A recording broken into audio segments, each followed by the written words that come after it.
A ver, los derechos humanos. Es un concepto que nos suena a todos, ¿verdad? Pero ¿sabemos realmente qué son, cómo se organizan y sobre todo qué sistemas existen en Europa para protegerlos de verdad? Bueno, pues en este análisis vamos a desgranar justo eso de una forma clara, estructurada y yendo directamente al grano. La hoja de ruta que vamos a seguir es muy sencilla. Primero, el concepto básico, ¿qué son los derechos humanos? Después, nos metemos de lleno en la Declaración Universal y a partir de ahí aterrizamos en Europa para ver los mecanismos de protección específicos que tenemos aquí.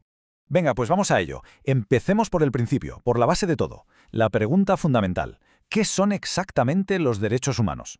Aquí está la clave de todo. No es algo que te den, ni que compres, ni que heredes. Son derechos que tenemos por el simple hecho de existir, de ser personas. Son inherentes a nuestra condición.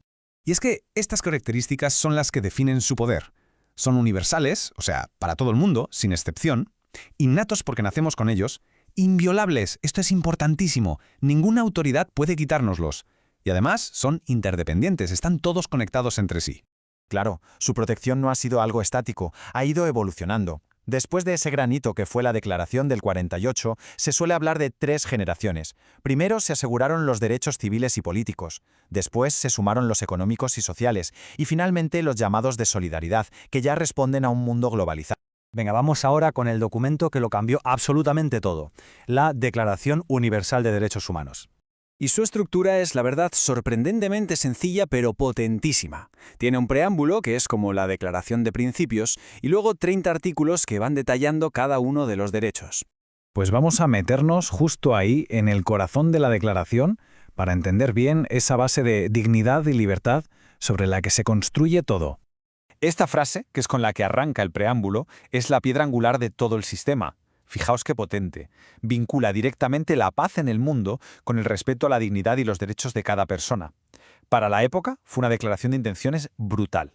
Y esta tabla lo resume genial. Los 30 artículos no son una lista puesta al azar, para nada. Los 2 primeros sientan las bases, dignidad e igualdad.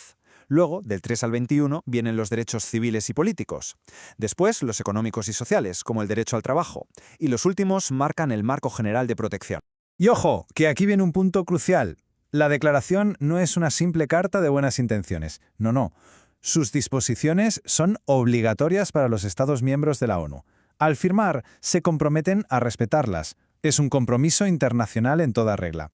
Vale, todo esto está muy bien en el papel, pero ¿cómo nos aseguramos de que no se quede ahí? Vamos a ver ahora los mecanismos concretos de protección que tenemos en Europa. Pues mirad, el sistema europeo se apoya básicamente en 3 grandes pilares, 3 documentos clave: el Convenio Europeo de Derechos Humanos, la Carta Social Europea y la Carta de Derechos Fundamentales de la Unión Europea. Cada uno con su enfoque, pero juntos crean una red de protección muy completa. Vamos a empezar por el primero, que es posiblemente el más conocido y el que más fuerza tiene: el Convenio Europeo y su Tribunal. Fijaos, se firmó muy poquito después de la Declaración Universal, en 1950, y ha ido evolucionando hasta que en 1998 se creó un único tribunal permanente en Estrasburgo, y esto la verdad fue un salto de gigante en la protección real de los derechos. El convenio se centra, sobre todo, en los derechos civiles y políticos, o sea, aquellos que nos protegen como individuos frente al poder del Estado. Aquí tenemos algunos ejemplos clave: el derecho a la vida, la prohibición de la tortura, la libertad de expresión, el derecho a un juicio justo. Y esto es clave, porque el convenio abre una puerta para que la gente de a pie pueda actuar. Los requisitos son muy claros. Tienes que ser víctima directa, tienes que haber agotado primero todas las vías judiciales de tu país y tienes que presentar la demanda en un plazo de 6 meses. Y una vez que la demanda se admite, ¿qué pasa? Pues hay, digamos, 2 caminos. El tribunal puede intentar mediar para que la persona y el Estado lleguen a un acuerdo amistoso. Y si eso no es posible, se va a juicio. Y ahí el tribunal emite un fallo que es vinculante y que puede incluir desde una compensación económica hasta exigirle al Estado que cambie sus leyes. Bueno, pues vamos a ver ahora qué otros instrumentos hay que vienen a complementar al convenio y ampliar todavía más la protección. Si el convenio se centraba en lo civil y político, la Carta Social Europea, como su nombre indica, va a lo social y económico. Es decir, a cuestiones del día a día: condiciones de trabajo justas, seguridad social, la protección de la familia. Y lo bueno es que no se quedó congelada en el tiempo, ¿no? Se revisó en 1996 para meter nuevos derechos y adaptarse a los cambios de la sociedad, como por ejemplo la protección contra la pobreza o la dignidad en el trabajo. Y ya, si nos vamos a un marco más reciente y específico de la Unión Europea, tenemos su propia Carta de Derechos Fundamentales. El proceso fue súper rápido. Se decidió en el 99, se proclamó en el 2000 y hoy tiene el mismo valor jurídico que los propios tratados de la Unión. Y ya para ir cerrando, que nadie se piense que esto se acaba aquí.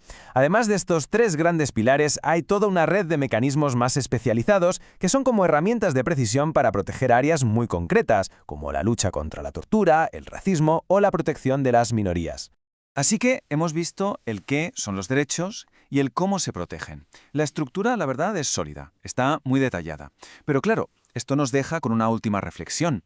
Con todo este andamiaje legal tan bien montado, ¿cuál diríamos que es hoy el mayor desafío para que la protección de estos derechos sea de verdad efectiva en la práctica?